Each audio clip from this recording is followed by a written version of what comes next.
여러분 예전에 학창 시절에 이 말을 들어보신 적이 있으시죠?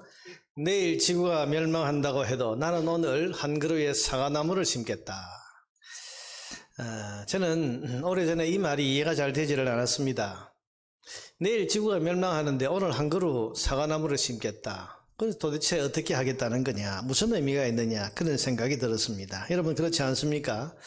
어차피 내일이면 멸망할 세상인데 나무 한 그루를 심어서 뭘 하겠다는 것입니까? 그런데 이 말을 범신론자인 철학자 스피노자가 했다고 들었을 때는 더더욱 이해가 안 갔습니다. 범신론자라고 하면 어차피 하나님도 천국도 믿지 않는 사람인데, 하나님도 천국도 믿지 않는 사람이 이제 멸망하는 세상 가운데 사과나무를 하나 더 심겠다, 이게 무슨 의미가 있겠나, 그런 생각이 들었습니다.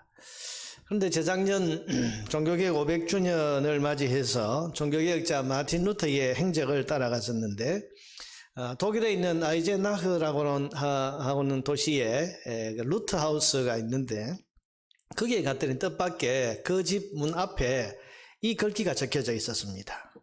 독일어로 이렇게 적혀져 있는데, 이 말이 왜 여기에 적혀 있을까? 스피노자가 한 말로 알고 있는데 왜 여기에 적혀 있나? 그랬더니 이 유명한 글귀는 스피노자의 말이 아니고 마르틴 루터의 일기장에 쓰여 있는 말이었습니다. 스피노자는 여러분 루터보다 한 100년쯤 뒤에 태어난 사람인데, 그러니까 여러분 이 말은, 루터의 일기장에 기록되었단 말은 스피노자가 처음 한 말이 아니다, 그런 말이죠. 그리고 그 뒤에 이것이 이제 좀 이상해서 알아보니까 전 세계에서 이 말을 스피노자가 한 말이라고 알고 있는 그런 나라는 우리나라밖에 없다고 했습니다. 왜 그런가 찾아보니까 1971년도쯤에 우리나라 일간지에 이 말을 인용을 하면서 이 말이 스피노자가 한 말이다, 그렇게 잘못 쓴 것이 지금까지 그렇게 잘못 알려지게 된 것이다, 그런 유래에 대해서 들었습니다. 여러분 어쨌든 마틴 루터의 집 앞에 이 글이 쓰여져 있고 이것이 루터의 일기장에 기록이 되어 있다 뿐만 아니라 이 말은 평상시에 루터가 자주 인용했던 말이라는 그 말을 제가 들었을 때, 만약에 이 말을 루터가 했다면 이 말은 정말 의미 있고 맞는 말이다, 그런 생각을 했습니다. 왜냐하면 그는 하나님을 믿고 있는 사람이기 때문입니다. 내일 지구가 멸망하는 그런 절망스러운 일이 일어난다고 해도 나는 희망의 사과나무 하나를 심겠다, 희망을 가지겠다는 건 아닙니까? 여러분 이것은 믿음 가진 사람만이 할 수 있는 말입니다. 내일 지구가 망하고 세상이 망하는 그런 엄청난 일이 일어날 것 같아도 믿음 가진 사람은 흔들리지 않고 오늘 희망의 사과나무를 심을 수 있습니다. 왜요? 하나님이 계시기 때문입니다. 여러분 하나님이 계시기 때문에 세상이 끝날 것 같은 암울하고 절망스러운 그런 상황에 둘러싸여 있다고 해도 우리는 희망을 품을 수 있지 않겠습니까? 하나님 때문에. 하나님이 계시니 무슨 일이 어떻게 일어날지 어떻게 알겠습니까? 살아계시고 전능하신 창조주 하나님이 계신데 그 하나님께서 이 암울하고 이 절망스러운 상황을 어떻게 변화시키실지 여러분 우리가 어떻게 알 수 있겠습니까? 그러니 우리는 그런 절망적인 상황 속에서도 희망을 품을 수 있는 것입니다. 여러분 루터는 믿음의 사람입니다. 종교개혁이라고 하는 위대한 사명을 수행해 나가는데 왜 어려움이 없었겠습니까? 많은 어려움이 있었습니다. 많은 고난, 장벽, 장애물들이 루터가 하는 이 일들을 가로막았고 루터의 길을 가로막았습니다. 기록을 읽어보면 어떤 때는 루터가 목숨을 부지하기 위해서 변장을 하고 탈출을 하기도 하고, 어떤 곳에서는 몇 년 동안 자기 정체를 감추기 위해서 수염을 덥수룩하게 기른 그런 모습으로 살기도 하고, 또 어떤 곳에서는 아예 이름을 바꿔가면서 몇 년을 거주했다, 그런 기록도 있습니다. 그만큼 어려운 상황이었습니다. 그러나 그런 답답하고 고통스러운 현실 속에서도 그는 희망을 가질 수 있었습니다. 왜냐하면 전능하신 하나님이 살아계시기 때문에 아무리 답답하고 아무리 고통스러운 상황이라도 이것을 얼마든지 바꾸시고 얼마든지 고치시고 얼마든지 새롭게 하실 수 있다는 사실을 믿었기 때문입니다. 루터가 작곡했던 그 찬송이 있죠. 내주는 강한 성이요 여러분, 험난한 그런 반대의 세력들, 종교개혁에 하나님의 일을 가로막으려고 하는 그런 거대한 그런 세력들이 밀려올 때에 그는 이 찬송을 지어 불렀습니다. 내 주는 강한 성이요, 내 주는 강한 성이요, 방패와 병기 되시니 큰 환난에서 우리를 구하여 내시리로다.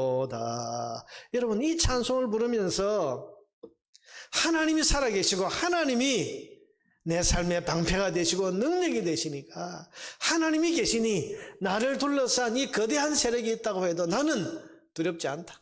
나는 희망을 가지고 전진한다. 여러분, 그게 루터의 고백인 것입니다. 여러분, 하나님이 계신데 일이 아무리 험난해진들 뭘 걱정하고 뭘 염려하고 뭘 두려워하겠습니까? 믿음의 사람은 하나님 살아계신 것을 믿는 그 믿음 하나만 가지고도 세상이 망할 것 같은 그런 아무리 절망적인 상황이 온다고 해도 한 그루 사과나무를 심는 희망의 삶을 살아갈 수 있습니다. 이것이 바로 믿음이 가진 힘입니다. 루터는 이 믿음을 그의 일기장에 이런 말로 표현을 한 것입니다. 나는 하나님을 믿는다.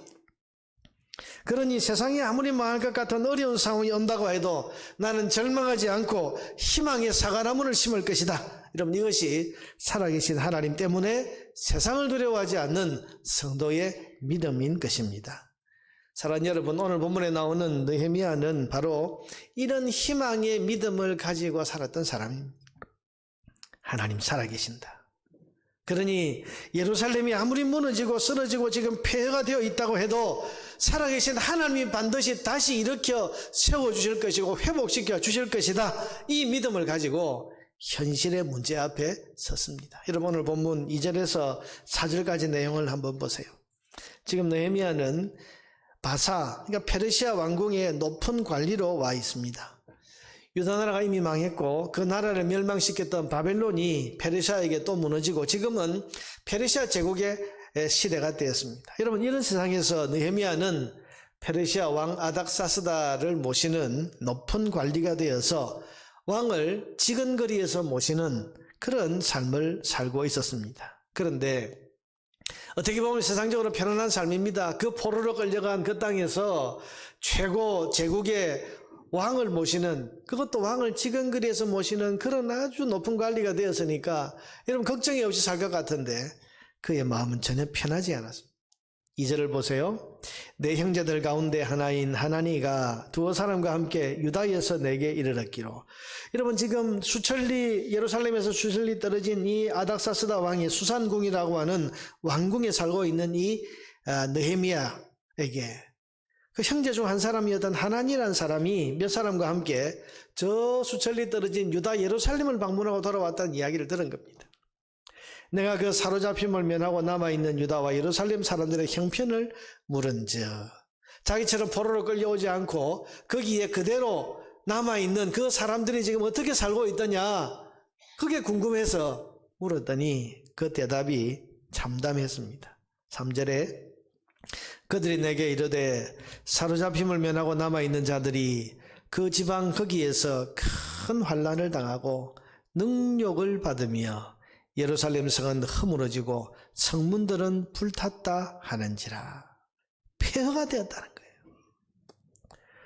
전쟁 후에 예루살렘에 살아남은 백성들은 큰 능욕을 당하고 있다. 여러분, 주변에 있던 이방 민족들이 들어와서 나라도 없는 것들이, 그러면서 여러분 이 예루살렘에 남아있는 사람들을 얼마나 짓밟고 모욕하고 능욕을 가했는지, 능욕을 당하고 예루살렘 성벽은 다 허물어졌고 성문들은 불에 탄 채로 지금 수십 년을 이렇게 하고 있습니다.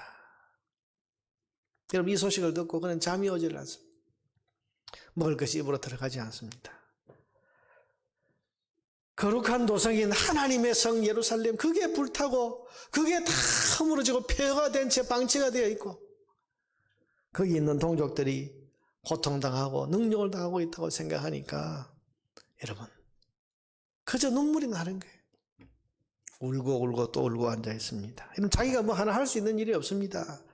자신은 수천리 먼 이방 땅에 사로잡혀 와 있고 거기서 출세했다고는 하지만은 그가 가진 힘이라고는 겨우 자기 목숨 부지하고 자기 입에 밥을 먹는 그런 정도의 힘이지, 자기 힘으로는 망해버린 조국 유다 나라를 위해서 할 수 있는 일이 아무것도 없는 거죠.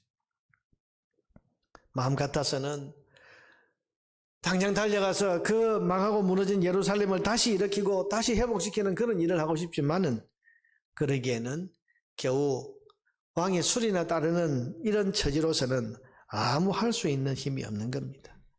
그러니 속수무책 주저앉아서 울기만 합니다. 오늘 보면 4절에 보니까 내가 이 말을 듣고 앉아서 울고 수일 동안 슬퍼하며, 그저 눈물을 흘릴 수밖에 없는 거죠. 뭘 할 수 있겠습니까? 근데 여러분, 느헤미야는 믿음의 사람입니다. 그 슬픈 감정을 가지고 수일 동안 슬피 울고 눈물만 흘리고 앉아있지는 않았습니다. 본문 4절에 보니까 그는 하늘의 하나님께 기도하며 매달리기 시작합니다. 내가 이 말을 듣고 앉아서 울고 수일 동안 슬퍼하며 하늘의 하나님 앞에 금식하며 기도하여. 금식, 여러분, 식음을 전폐하면서 결사적으로 하나님을 붙들고 있는 겁니다. 그 기도의 내용이 5절과 6절 이하에 나오는데요, 5절 6절만 읽어보겠습니다. 이르되 하늘의 하나님 여호와 크고 두려우신 하나님이여, 주를 사랑하고 주의 계명을 지키는 자에게 언약을 지키시며 긍휼을 베푸시는 주여 간구하나이다. 이제 종이 주의 종들인 이스라엘 자손을 위하여 주야로 기도하오며 우리 이스라엘 자손이 주께 범죄한 죄들을 자복하오니 주는 귀를 기울이시며 눈을 여시사 종의 기도를 들으시옵소서. 여러분, 그가 왜 이렇게 하나님 앞에 금식하면서 식음을 전폐하고 결사적으로 매어달립니까? 이 모든 것을 회복시킬 능력이 하나님의 손에 있기 때문입니다. 해답은 하나님의 손에 있다. 그는 그렇게 믿었습니다. 나는 아무것도 할 수 없지만 이 문제의 해결의 열쇠가 하나님께는 있고, 이 모든 절망적인 상황, 속수무책인 이 사태를 맞이하고 있는 예루살렘을 다시 일으키고 다시 회복하게 할 능력과 주권은 하늘의 하나님, 전능하신 여호와 하나님께는 그 능력과 주권이 있으시다. 여러분, 이것을 믿기 때문에 그는 아무것도 할 수 없는 그 절망적인 상황에서 하나님께 소망을 두고 하늘의 하나님께 매어 달릴 수 있었던 것입니다. 사랑하는 성도 여러분, 모든 것을 회복하실 그 권능이 하나님의 손에 있다는 것을 믿는 사람, 이게 오늘 우리 느헤미야가 가진 믿음이고, 이 느헤미야의 믿음을 동일하게 가지고 살아야 할, 우리가 품어야 될 믿음입니다. 우리 하나님께는 모든 잃어버리고 무너졌던 것을 다시 회복시키는 능력이 있다는 사실을 믿으시기를 바랍니다. 아무리 삶이 무너져도, 아무리 여러분 폐허덩어리만 되어서 그것을 회복시킬 힘이 우리에게는 없어도 하나님께는 그 권능이 있고, 하나님의 손 안에서는 그 모든 것을 다시 이렇게 세우실 그런 힘이 있다는 사실을 믿으시기를 바랍니다. 하나님이 살아계시다는 것을 믿는 성도는 어떤 상황에서든지 이 믿음을 붙들 수 있어야 됩니다. 우리 하나님은 회복시키시는 하나님이시다. 모든 무너진 것, 어그러진 것, 실패하고 넘어진 모든 것을 얼마든지 일으켜 세우시는 권세가 하나님의 손에는 있다. 여러분, 우리가 우리 삶을 돌아보고 우리 주변을 돌아보면 이게 도무지 답이 없다 싶을 때가 많아요. 코로나 사태를 맞이해서 힘든 분들이 너무 많고, 또한 여러분 교회만 생각해도 교회 미래를 걱정하는 분들이 한숨밖에 나오지 않는다, 그런 이야기를 할 때가 종종 있습니다. 우리 능력은 보잘것없어요. 우리 손을 바라보면 아무것도 할 수 있는 게 없어요. 그러나 우리에게는 하나님이 계십니다. 그리고 모든 무너진 것, 모든 어그러진 것, 답이 없는 이 상황을 변화시키고 새롭게 하고 무너진 것을 다시 일으켜 세울 권능이 하늘의 하나님께는 있다는 사실을 믿고 하늘의 하나님을 바라보는 것이 오늘 느헤미야가 가졌던 믿음인 것입니다. 사랑하는 성도 여러분, 여러분이 처한 모든 상황에서 눈을 들어 하늘의 하나님을 바라볼 수 있게 되기를 바랍니다. 아무리 어려운 상황이라도 성도는 낙심하면 안 됩니다. 낙심. 마음을 그냥 그대로 떨어뜨려 버리고 마음이 그대로 그냥 잃어버리고 주저앉아 버린 것이 낙심이잖아요. 낙심. 여러분, 하나님을 믿는다고 하는 성도가 절대 하지 말아야 될 것이 낙심입니다. 하나님이 계신데 왜 낙심합니까? 하나님이 계신데. 저와 여러분이 지금 섬기고 예배하고 있는 하나님은 살아계신 전능하신 하나님이십니다. 느헤미야는 아무것도 할 수 없는 이 절망적인 상황에서 하늘에 하나님이 계시다는 것을 믿고 그 하늘에 하나님께 소망을 두었습니다. 이것이 그가 가진 첫 번째 믿음이었습니다. 사랑하는 성도 여러분, 여러분의 삶이 아무리 흐트러져도, 아무리 삶이 망가진 것처럼 답이 없는 그런 상황이 온다고 해도 하늘에 하나님이 계시고 그 하나님의 손 안에는 모든 것을 회복시킬 능력과 권세와 주권이 있다는 사실을 믿으시기를 바랍니다. 둘째로 느헤미야가 가진 믿음은 그 하늘의 하나님은 반드시 내 기도에 응답하신다는 믿음입니다. 여러분 6절에 보면 느헤미야의 기도가 나오죠. 이제 종이 주의 종들인 이스라엘 자손을 위하여 주야로 기도하오며 눈을 여시사 귀를 기울이시사 종의 기도를 들으시옵소서. 그는 하나님 앞에 소망이 있다는 것을 알고 하나님께 이제 하나님 눈을 여시고 귀를 기울이셔서 저의 기도를 들어주십시오 라고 그렇게 기도합니다. 그러면서 뭐라고 기도하는가 하면 11절에 보니까 주여 구하오니 귀를 기울이사 종의 기도와 주의 이름을 경외하기를 기뻐하는 종들의 기도를 들으시고 오늘 종이 형통하여 우리의 기도를 들으셔서 하나님 저를 형통하게 해주십시오. 근데 그 형통이 무슨 내용입니까? 그 형통의 내용이 그 뒤에 나옵니다. 이 사람 앞에서, 이 사람은 아닥사스다 왕이죠. 권세를 가진 임금, 이 사람 앞에서 은혜를 입게 하옵소서 하였나니 그때 내가 왕의 술관원이 되었느니라. 이게 무슨 말입니까? 자기에게는 지금 이 무너진 예루살렘을 다시 이렇게 세울 권세가 없지만 그 힘을 가진 눈앞에 보이는 존재가 이 페르시아의 왕 아닥사스다 왕입니다. 그러니 지금 이 왕을 움직일 수 있도록 이 왕의 마음을 움직여서 저 예루살렘 성을 다시 재건할 수 있도록 하나님 내게 은혜를 베풀어 주십시오. 기회를 주십시오. 그런 말이잖아요. 그렇게 기도했습니다. 이어지는 2장 1절에서 4절을 보세요.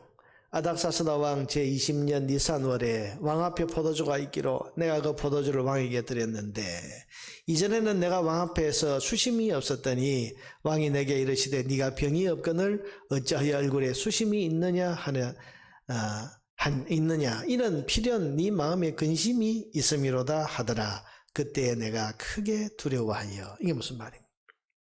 어느 날 자기가 맡은 임무대로 왕의 술잔에 포도주를 따르고 있었습니다.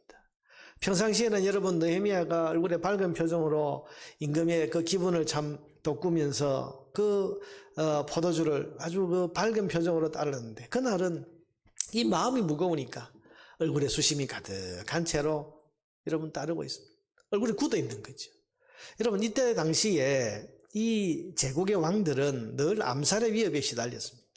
그래서 술을 따르는 이런 관원들, 음식을 담당하는 관원들은 그야말로 믿을 수 있는 사람을, 측근에 있는 사람을 두지 않으면 안심이 안 되니까 최고로 믿을 만한 사람을 거기 세우는데요.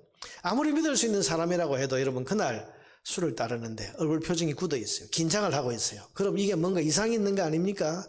그러니 네 얼굴에 지금 뭔가 이상이 있구나. 여러분 이것만 감지해도 그 자리에서 죽일 수 있는 거예요. 사람이 연약해서 제국의 왕이라고 해도 여러분 사람이 배신하면 안 된다는 걸 아니까 그런 그 방어 심리를 가지고 있는 거잖아요.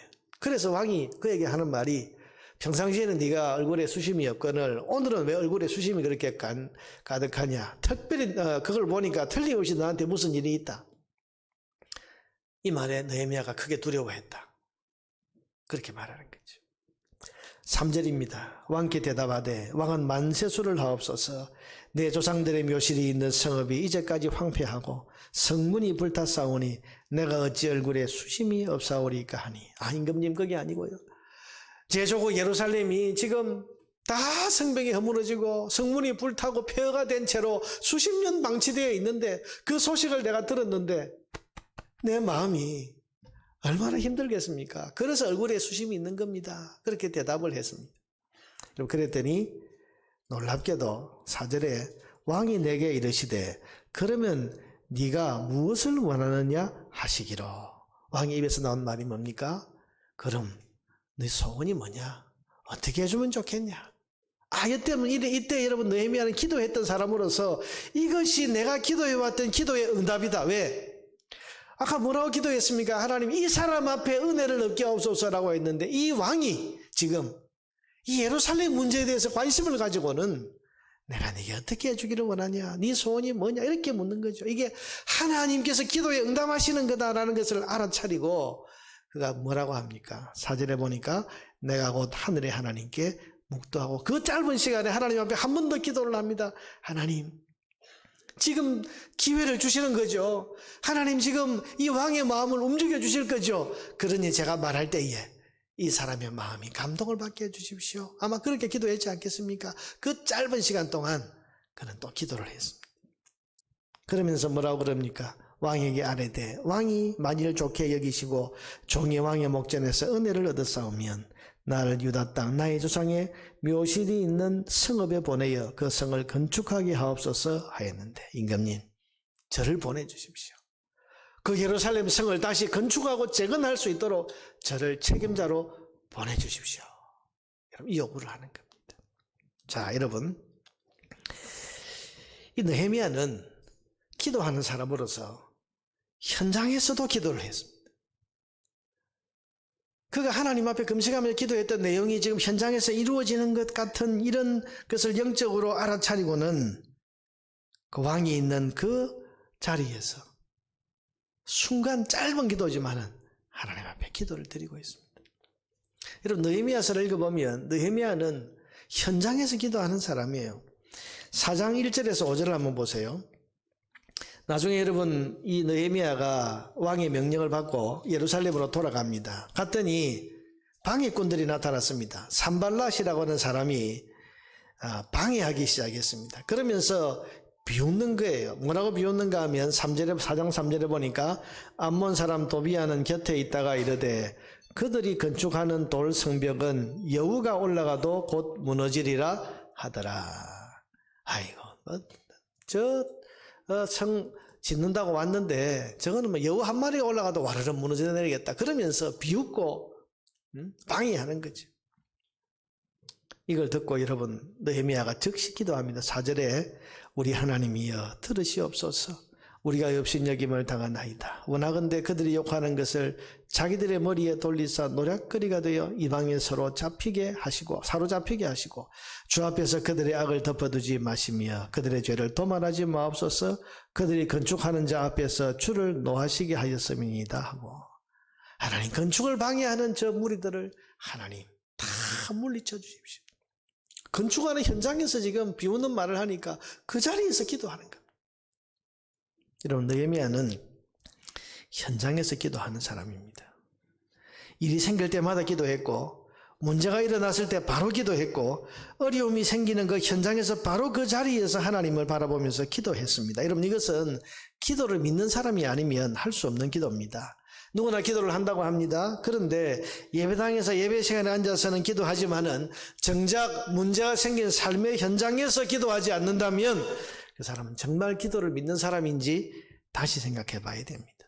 기도는 느헤미야처럼 어려움이 있는 현장에서 문제가 발생한 바로 그때 그 자리에서 하나님 바라보면서 기도하는 것입니다.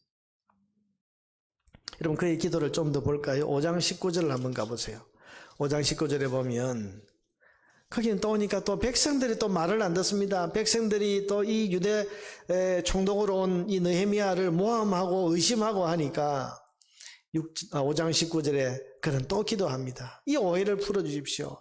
내 하나님이여 내가 이 백성을 위하여 행한 모든 일을 기억하사 내게 은혜를 베푸시옵소서. 그래서 이 사람들의 의심과 이 사람들의 모함이 다 없어지게 해주십시오라고 또 기도합니다. 6장 14절에 가보면요. 6장 1절에서 13절까지는 이 느헤미야를 암살하려고 하는 그런 흉계가 있었습니다. 그런데 6장 14절에 내 하나님이여 도비야와 산발락과 여선지 노아데아와 그 남은 선지자들 곧 나를 두렵게 하고자 한 자들의 소행을 기억하옵소서 하였더라. 자, 보세요. 느헤미야는 현장에서 기도하는 사람. 문제가 생겼을 때 바로 기도합니다. 그에게 있어서 기도는 형식이 아닙니다. 문제를 해결하는 가장 실제적인 방법이라고 믿었습니다. 그래서 그는 문제 속에서 기도했고, 사건이 일어난 현장 거기에서 기도했고, 일을 하면서 기도했습니다. 이것이 기도에 대한 믿음입니다. 사랑하는 여러분, 여러분은 기도를 믿으십니까? 여러분의 기도를 하나님이 귀로 경청하고 계시는 것을 믿으십니까? 그래서 하나님의 귀에 들린 대로 하나님이 그대로 이루어 주시는 것을 믿으십니까? 그렇다면 여러분 삶의 현장에서 문제가 일어난 그 순간 그 자리에서 하나님 바라보며 기도하시기를 바랍니다. 기도는 하나님께서 연약하고 어리석은 우리들에게 세상을 이기라고 주신 가장 강력한 무기입니다. 성도에게 무슨 무기가 있습니까? 하나님 우리에게 무슨 큰 권세를 주셨습니까? 무슨 돈을 주셨습니까? 여러분 모든 사람들에게 높은, 예수 믿으면 전부 높은 지위에 오르는 그런 어떤 무기를 주셨습니까? 아니에요. 우리의 싸움은 돈으로 하는 싸움이 아니고 힘으로 하는 싸움이 아니고 하나님이 우리에게 주신 가장 강력한 무기는 주 예수 그리스도의 이름으로 언제든지 어디에서나 하나님 앞에 드릴 수 있는 기도가 우리에게 주신 가장 강력한 무기인 것입니다. 이 무기를 우리 모두는 가졌습니다. 여러분, 교회를 수십 년 다니는 사람도 기도할 수 있고, 교회 다닌 지 일주일밖에 안 된 사람도 여러분 기도할 수 있습니다. 주 예수님의 이름으로. 나는 교회를 다닌 지 일주일밖에 안 됐는데 저 같은 거 기도를 하나님 들어주실까요? 아니요. 기도는 하나님께서 예수 믿는 모든 사람들에게 가장 공평하게 나누어 주셨으면서도 가장 강력한 세상을 이길 힘이요 무기라는 사실을 믿으시기를 바랍니다.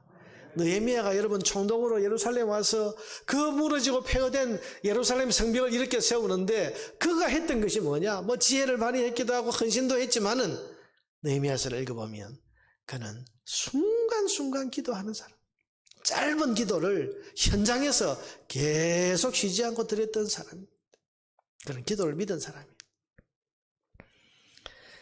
기도하는 사람이 강합니다. 기도하는 사람이 능력이 있습니다.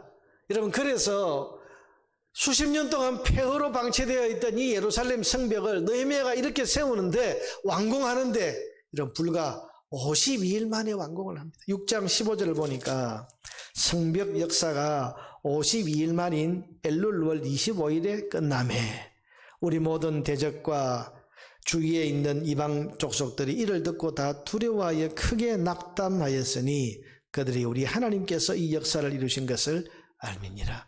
이 어려운 일을 우리가 이렇게 방해하고 우리가 이렇게 못하도록 집요하게 공격했는데도 불구하고 52일 만에 이 성벽을 완공해내는 것을 보면서 여러분 그 대적들이 이건 하나님이 아니면 안 되는 일이야.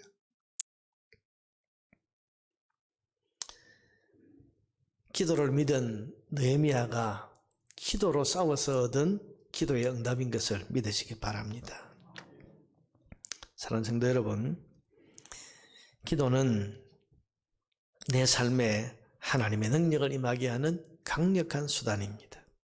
그래서 기도하는 사람이 강하고 기도하는 사람이 역사를 이루어냅니다. 기도에 대한 믿음을 가지고 매일매일 순간, 특별히 여러분 어려움과 문제가 일어나는 그 순간, 그 현장에서 기도의 무릎을 꿇는 저와 여러분 되기를 바랍니다. 그럴 때에 불가능할 것처럼 보이던 예루살렘 성벽이 52일 만에 완공된 기적 같은 일이 저와 여러분의 삶의 현장에도 일어나게 될 줄로 믿습니다. 셋째로, 그는 삶의 한가운데 임하시는 하나님의 선한 손을 믿었습니다. 여러분, 하나님의 선한 손이라는 표현이 성경에 4번 나오는데 그 중에 2번이 이 느헤미야서에 나옵니다. 2장으로 여러분 다시 넘어가서 그가 기도했던 것이 뭐죠? 하나님, 내가 이 왕을 통해서 예루살렘 재건이 이루어지기를 원합니다. 은혜를 베푸십시오. 그렇게 기도했습니다. 그때 여러분 아까 우리가 보았던 것처럼 수를 따를 때에 왕이 그 얼굴을 보고서 이제 네가 원하는 게 뭐냐. 이게 하나님이 지금 기도에 응답하시고 하나님이 지금 이 문제에 개입하시는 선한 손이다라는 것을 그는 영적으로 캐치를 합니다. 그래서는 하나님의 도우시는 손길인 것을 믿고 왕에게 담대하게 요구 조건 3가지를 이야기를 합니다. 임금님, 그럼 내가 3가지 이야기하겠습니다. 첫째는 나를 예루살렘으로 보내어서 예루살렘 성 건축을 하게 해주십시오. 담대한 제안입니다. 두 번째는요, 2장 7절에 보면 내가 또 왕에게 아뢰되 왕이 만일 좋게 여기시거든 강 서쪽 총독들에게 내리시는 조서를 내게 주사. 강 서쪽 편, 예루살렘에 가려면 서쪽으로 가야 되거든요. 총독들이 지키고 있는데 그들에게 조서를 다 써서 내게 주셔서 그들이 나를 용납하여 유다에 들어가기까지 통과하게 하시고, 내가 가는 길에 순탄하도록 총독들에게 전부 조서를 써주세요. 여러분, 참 당돌한 요구죠. 세 번째는 8절, 또 왕의 삼림 감독, 왕의 숲을 감독하고 있는 아삽에게 조서를 내려서 그가 성전에 속한 영문의 문과 성곽과 내가 들어갈 집을 위하여 들보릇을 제목을 내게 주게 하옵소서. 예루살렘 성벽 건축하려면 집도 지어야 되고 할 일이 많으니 왕의 숲을 담당하고 있는 그 감독에게 조서를 내려서 이 예루살렘 성벽 재건에 필요한 모든 나무, 모든 제목과 재료를 다 내게 달라고 하는, 내게 주라고 하는 그런 조서를 써주세요. 여러분, 느헤미야가 뭘 믿고 지금 이렇게 왕에게 담대하게 말합니까? 말 한마디면 그의 목이 달아날 수 있는 그런 절대 권력을 가진 왕 앞에서 이렇게 담대하게 말할 수 있는 것은 함께 하시는 하나님의 선한 손을 믿었기 때문입니다. 그래서 여러분 8절에 보니까 내 하나님의 선한 손이 나를 도우심으로 왕이 허락하고, 다 하나님이 허락해. 이러면 하나님의 선한 손이 함께 하니까 이 3가지를 다 왕이 허락을 해주는 거예요. 돌아가겠습니다. 그래, 돌아가라. 갈 때 무사 통과하기에 총독에 조서를 써주세요. 아, 그래, 써주마. 필요한 제목과 재료를 다 내주세요. 그래, 내가 다 내주마. 뭐 어느 것 하나도 여러분 안 되는 일이 없잖아요.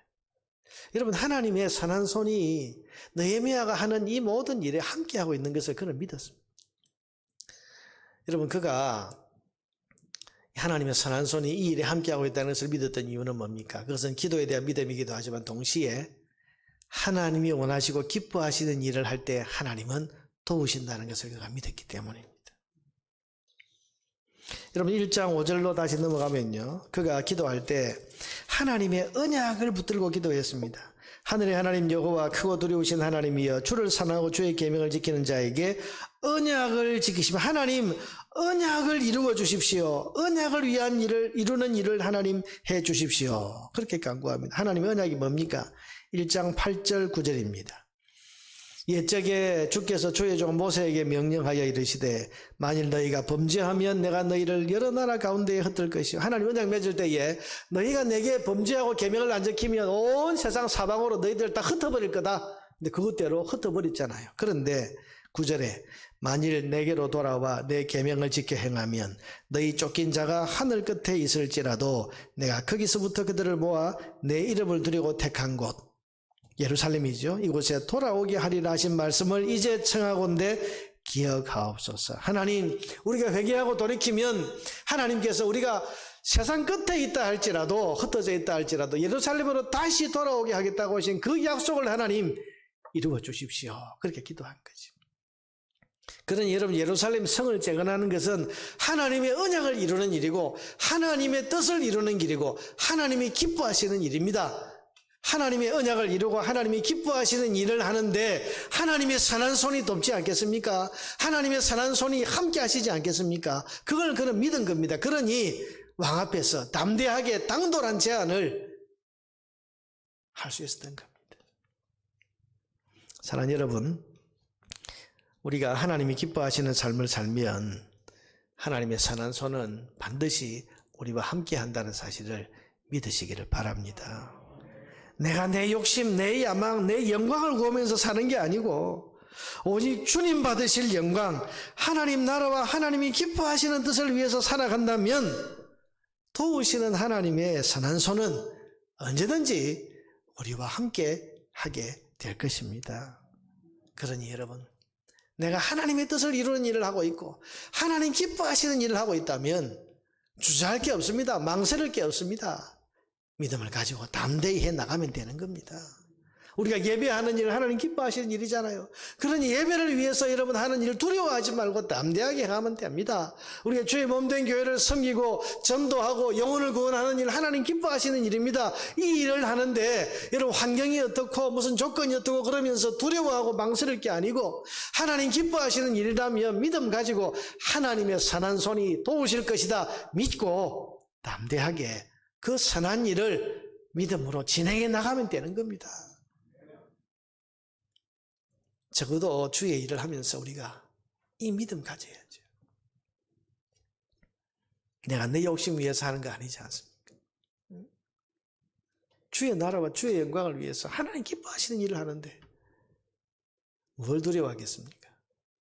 하나님의 선한 손이 우리와 함께 하시는 줄을 믿으시기를 바랍니다.